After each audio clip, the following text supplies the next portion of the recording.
Bismillahirrahmanirrahim.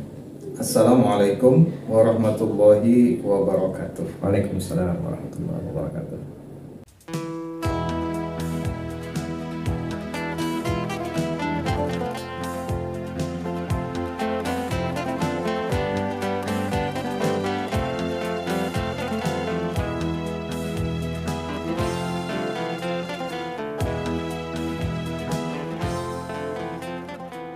Hari ini kita diterima oleh Bapak Dr. Budi Rahmat Hakim dan Dr. Buda masih fresh. Jadi kita beruntung sekali hari ini berkesempatan untuk bincang-bincang, dan karena beliau juga selain seorang dosen juga dipercayakan menjadi wakil dekan bidang kemahasiswaan, maka pas sekali kalau kita bicara tentang dunia kemahasiswaan, dunia studi, dan mudah-mudahan pembicaraan kita pada hari ini bisa memberikan informasi, syukur-syukur memberikan inspirasi buat kita semua. Bapak Budi, selamat siang. Assalamualaikum. Waalaikumsalam warahmatullahi wabarakatuh. Bapak Budi mungkin bisa menceritakan masa studinya dulu. Oke, baik, terima kasih. Saya alumni Madrasah Aliyah Program Khusus. Oke. Namanya dulu Madrasah Aliyah Keagamaan Negeri, ya. Angkatan pertama kami itu. Di mana, Pak? Di Martapura. Oh, Martapura. Tahun 97 lulusnya. Oh iya. Jadi tahun itu juga masuk di S1 Fakultas Syariah YAIN Antasari di sini. Saya kuliah menjalaninya 3,8 tahun ya. 3,8 tahun, teman-teman.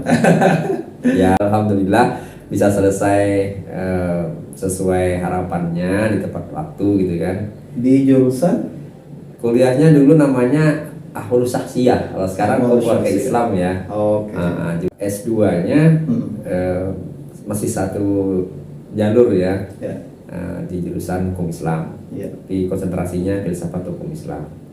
Lanjut lagi di program doktornya ilmu syariah. S2-nya dan S3-nya di mana, Pak Budi? S2 di YAIN Antasari, Banjarmasin, dulu sebelum jadi UIN ya. Ya. S3-nya di UIN Alauddin Makassar. UIN Alauddin Makassar. Dan selesai tahun S3 selesai tahun 2017. 2017. Ya. Mungkin kita mulai dari pertanyaan mendasar dulu, Pak. Jadi kuliah itu beda sekali dengan masa-masa aliyah atau SMA, apalagi SMP dan SD. Nah, kira-kira secara umum biar sukses kuliah di tingkat S1 itu apa, Pak, yang harus diperhatikan? Mahasiswa itu ya sudah ada label mahaknya gitu kan. Dia harus punya kelebihan dibanding daripada siswa. Artinya kalau siswa kan kita biasa dibimbing secara penuh gitu ya, diarahkan, kemudian juga perlu ada tuntunan yang lebih intens ya dari guru. Siswa seperti itu kan. Tapi kalau sudah jadi mahasiswa, kita harus lebih mandiri, lebih kreatif ya. Itu artinya tanggung jawab bagi seorang mahasiswa itu lebih besar dari seorang siswa. Karena dia harus bisa memimpin dirinya sendiri. Bagaimana dia belajar, berproses untuk menghadapi dunia baru, dunia kampus, tentu banyak tantangannya. Di situ kalau dia bisa beradaptasi dengan baik, insya Allah akan mengembangkan diri secara lebih optimal.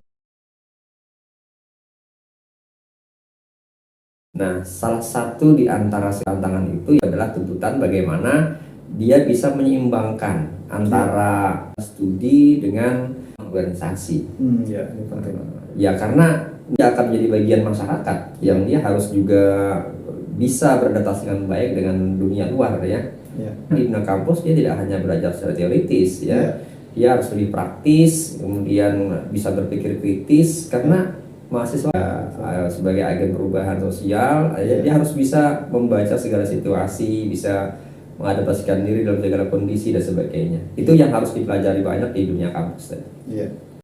Jadi ternyata kita kuliah itu tidak cuma belajar ilmu ya, Betul. tidak cuma mengasah kemampuan akademik, tetapi juga mengasah nalar, kemampuan berhubungan dengan orang lain, Betul. berorganisasi salah satunya, dan harapannya nanti selepas selesai jadi sarjana, ilmu dan kemampuan yang sifatnya berhubungan dengan orang lain tadi itu akan bermanfaat. Karena pengalaman itu kan sebenarnya juga bagian dari ilmu ya. Betul. Ya selama ini kan kita memahami ilmu itu apa yang dibaca dan apa yang didengar gitu kan. Betul.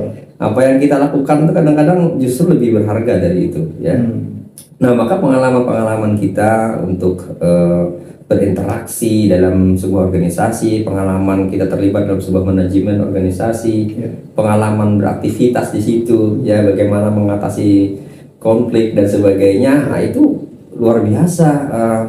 Saya merasakan sendiri ya, terutama karena saya juga pernah terlibat dalam beberapa organisasi semasa kuliah gitu kan. Ya alhamdulillah di situ memberikan apa ya pengalaman berharga ya bagi kita, tidak hanya dalam membangun kepercayaan diri, kemudian membangun hubungan sosial dengan lingkungan internal organisasi, bahkan juga kita bisa membangun relasi keluar. Nah di situ manfaat yang mungkin bisa kita rasakan selepas kuliah, baru kita oh ternyata gini ya, dulu rasain susah payahnya organisasi, setelahnya baru kita oh kita tahu oh gini, dulu kita ada dinamikanya, ya sekarang kita udah paham gitu ya, udah bisa ikut alur dan sebagainya. Nah disitulah kita mungkin nanti di masyarakat kita akan lebih terbiasa mungkin menempatkan diri dan tidak terlalu sulit untuk belajar memahami dinamika-dinamika, memahami berbagai kepentingan masyarakat. Jadi di organisasi itu ada semacam wadah untuk mengenali kemungkinan situasi yang ada di masyarakat kira-kira. Ya, salah satunya di situ ya. Baik, jadi berorganisasi semasa kuliah itu bagus dan penting. Nah, tetapi Pak, kan organisasi itu menuntut ya. Kegiatannya menyita waktu, harus dipikirkan. Dan studi itu juga menuntut. Kadang-kadang orang tua itu lebih mengutamakan sekolahnya karena orang tua mengatakan saya biayain kamu kuliah, bukan biayain kamu untuk ngerjain yang lain. Nah, mungkin orang tua ada yang paham, ada yang tidak dengan organisasi.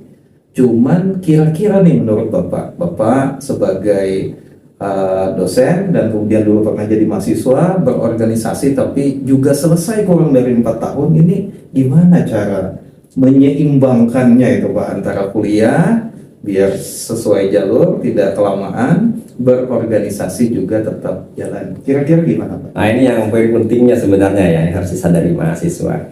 Karena kadang kita kan terjebak di salah satunya ya. Kita terlalu konsen juga kuliah bukan tidak bagus ya, tapi karena tadi tidak mau ambil bagian organisasi, hanya kita datang pulang pergi kampus itu aja kan. Nah itu juga tidak baik sesungguhnya untuk pembinaan diri. Di sisi lain ada juga yang terlalu asik organisasi sehingga kuliahnya sering bolos-bolos gitu.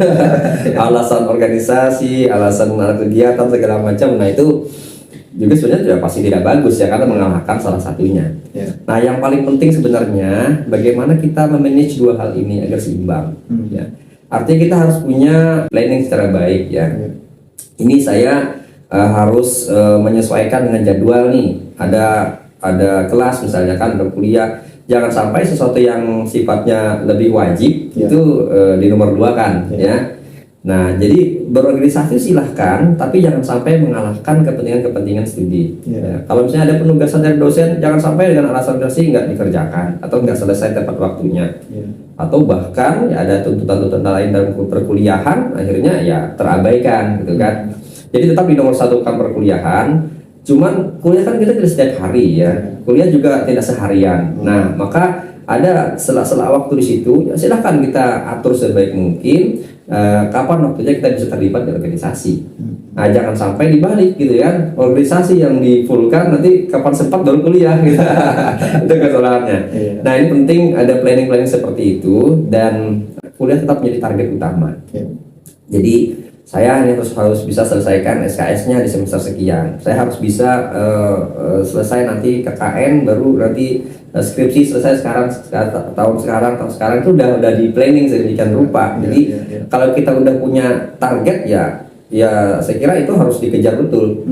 Jadi organisasi itu kan ya ini saja sebagai penyemangat, kemudian ada kita untuk mengembangkan minat bakat kita, kemudian untuk menimba skill di luar. Jangan sampai itu yang dinomor satukan, sebenarnya diseimbangkan lah ya, tidak ada yang saya kira harus diabaikan. Kuliah juga harus tetap diutamakan, organisasi juga jangan diabaikan.